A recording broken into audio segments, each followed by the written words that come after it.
Hello everyone, welcome back to the channel. In this video I'm going to be walking you through an easy step-by-step guide on how to set up recurring payment on Trading 212. So if you want to set up your recurring payment on your Trading 212, here's a simple workaround for that.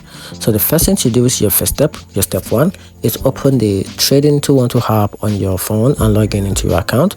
Then step 2, you have to tap the invest tab at the bottom of the screen. Then step 3, go to your Pi if you already have one, or create a new Pi if you haven't yet. Then step 4, inside your Pi, tap the auto invest or invest option. Then from there, tap the setup schedule or recurring payment. Then step 6, you have to enter the amount you want to invest automatically each time. Then step 7, choose how often you want to invest. Is it daily, weekly, bi-weekly, or monthly? Then step 8, select the start date for recurring investment. Then review all details and tap confirm or set auto investment. Then make sure you have a funding source like a linked bank or card to cover each scheduled payment, and that's how you can easily set up recurring payment on Trading 212.